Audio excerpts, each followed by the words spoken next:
So hello guys, how are you today? I hope you guys are perfectly fine. बच्चों, आज का ये video जैसा आपने थंबनेल देख लिया है, आज का हमारा टॉपिक होने वाला है मेरा इस चीज से कोई लेना देना नहीं है। जी हाँ, ये चीज, ये नाउन कुछ भी हो सकती है। सपोज दैट अगर मान लीजिए ये सिंपल मार्कर है, अगर मैं इसी बात को कहने लगा कि भाई मेरा इस मार्कर से कोई लेना देना नहीं है, मेरा इस वस्तु के साथ कोई संबंध नहीं है, मेरा तुमसे कोई लेना देना नहीं है, मेरा किसी अन्य व्यक्ति के साथ में कोई लेना देना नहीं है। तो इस वीडियो में आज हम इस टॉपिक को डिटेल में कवर करने वाले हैं। तो चलिए आज का वीडियो शुरू करते हैं। तो बच्चों देखिए, पहले हम लोग बात करने जा रहे हैं क्वेश्चन फॉर्मेट की। इसकी बात होगी क्वेश्चन फॉर्मेट की, क्योंकि हमें निश्चित तौर से पहले पता होना चाहिए कि अगर क्वेश्चन बनता है तो क्वेश्चन कैसे स्टार्ट किया जाता है, या आपसे कोई पूछेगा तो क्या कह करके पूछ सकता है। तो बच्चों पहले हम लोग बात करने जा रहे हैं क्वेश्चन फॉर्मेट की, जो कि बनेगा do you have. Do you have anything? Do you have anything to do with this noun? Do you have anything to do with this noun? बच्चों ये नाउन कुछ भी हो सकती है, कोई व्यक्ति, वस्तु, स्थान, अवस्था इत्यादि। So do you have anything to do with this noun का मतलब होता है क्या आपका इस चीज के साथ, ये चीज कुछ भी हो, कोई लेना देना है? Do you have anything, do you have anything to do with this noun. और अगर आप बोलते हैं कि हां मेरा इस चीज से कोई लेना देना है, पहले हम पॉजिटिव पार्ट की बात करने जा रहे हैं, तो बच्चों यूज किया जाता है yes. I have, yes, I have something, yes, I have something to do with, yes, I have something to do with this noun. हाँ मेरा इस चीज से कोई लेना देना है, yes, I have something to do with this noun. अभी यहां पे इस चीज पे बात नहीं हो रही है कि क्या लेना देना है, बस पूछा जा रहा है कि कुछ है। आपने बताया हाँ मेरा इस चीज से कुछ लेना देना है, मेरा कुछ ना कुछ इन्वॉल्वमेंट इस चीज में है। अब बच्चों क्वेश्चन फॉर्मेट और पॉजिटिव फॉर्मेट का यूज होता है, लेकिन बहुत ज्यादा नहीं होता है। अब हम लोग बात करने जा रहे हैं इस सिंपल फॉर्मेट के उस पार्ट के विषय में जिसका सबसे ज्यादा यूज होता है, आपने किया होगा या आप इन फ्यूचर सुनेंगे या करेंगे। तो बच्चों जब नेगेटिव पार्ट की बात करते हैं तो आपको बहुत अच्छे से पता है इस तरह के फॉर्मेट को दो तरीके से रिप्लाई किया जा सकता है। पहला फॉर्मेट होता है no, I do not, no I do not have, no I do not have anything, no I do not have anything to do with this noun.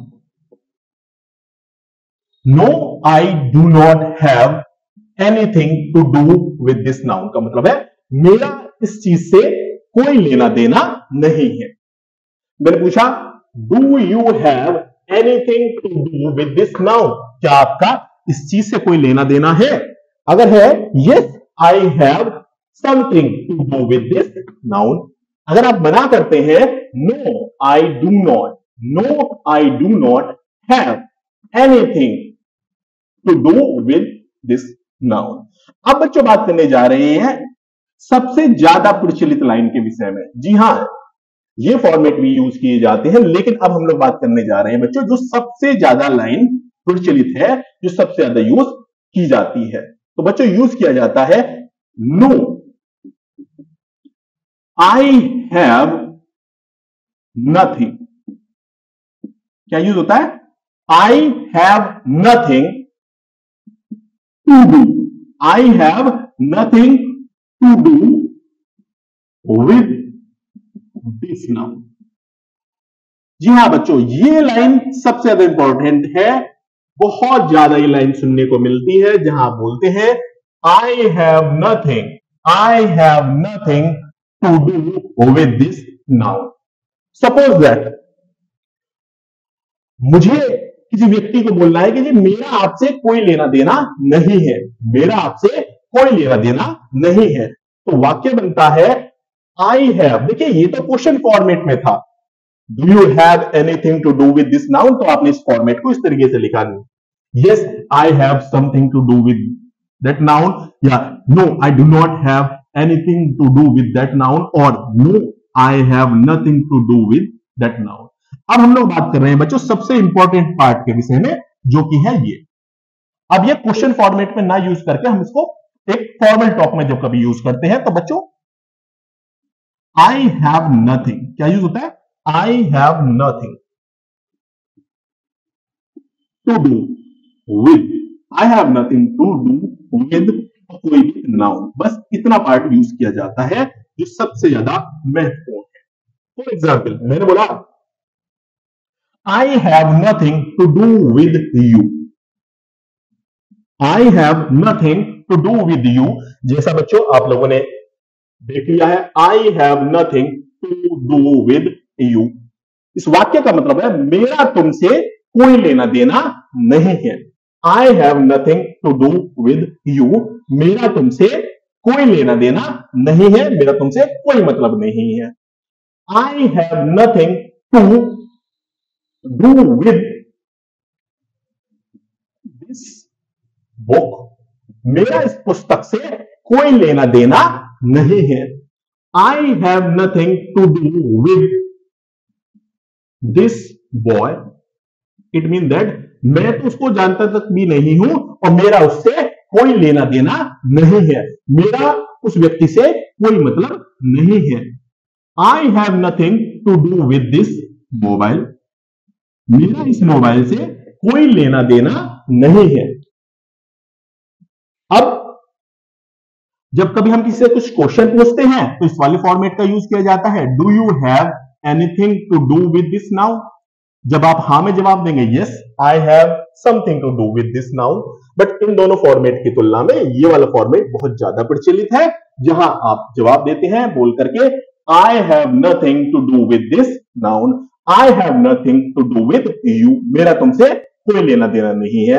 I have nothing to do with your, I have nothing to do with your brother, it mean that मेरा जो relationship है, मेरा जो relationship है वो केवल आपके साथ में है, किसी अन्य पर्सन के नहीं। तो I have nothing to do with your brother, मेरा तुम्हारे भाई से कोई लेना देना नहीं है। I have nothing to do with this house, मेरा इस घर से कोई लेना देना नहीं है। I hope you understand. अब इसमें बच्चों इन फ्यूचर अगर आप किसी सिंगुलर थर्ड पर्सन को यूज करते हैं तो ही और शी हैज नथिंग आप यूज कर सकते हैं। आपको बहुत अच्छे से पता है जब कभी हम लोग सिंगुलर थर्ड पर्सन की बात करेंगे तो यहां पे ही, शी, इट के साथ में हम हैज का यूज कर देंगे। Like your brother has nothing to do with me, तुम्हारे भाई का मुझसे कोई लेना देना नहीं है। तो बच्चों ये डिपेंड करता है हमने किस सब्जेक्ट को यूज किया है। अगर आपने आई को यूज किया तो उसके साथ में आप हैव का यूज करेंगे, अगर कोई प्लूरल सब्जेक्ट है तो आप हैव का यूज करेंगे, लेकिन अगर कोई सिंगुलर सब्जेक्ट है तो वहां हम हैज को यूज करते हैं, और ये चीज आपने प्रीवियसली पढ़ी हुई है। अब अगर अभी भी आपको इसमें डाउट है तो मैं एक बार और बता देता हूं बच्चों, जब कभी हम बोलते हैं कि मेरा कोई लेना देना नहीं है तो I have nothing to do with this noun, लेकिन जब कभी बात की जाती है कि उस व्यक्ति का मुझसे कुछ लेना देना नहीं है, मान लीजिए मैंने बोला आपके भाई का मुझसे कोई लेना देना नहीं है, तो यूज होगा your brother has nothing to do with me. I hope आपको ये कॉन्सेप्ट क्लियर हुआ होगा। जहां पूछा जाता है do you have anything to do with this noun, अगर है तो yes I have something to do with this noun, नहीं है तो no I do not have anything to do with this noun. जहां मोस्ट आपको सबसे ज्यादा सुनने को मिलता है no I have nothing to do with this noun और I have nothing to do with this noun. I hope you understand. बेटा इस वीडियो को आप शेयर कर सकते हैं, thank you very much for watching this video.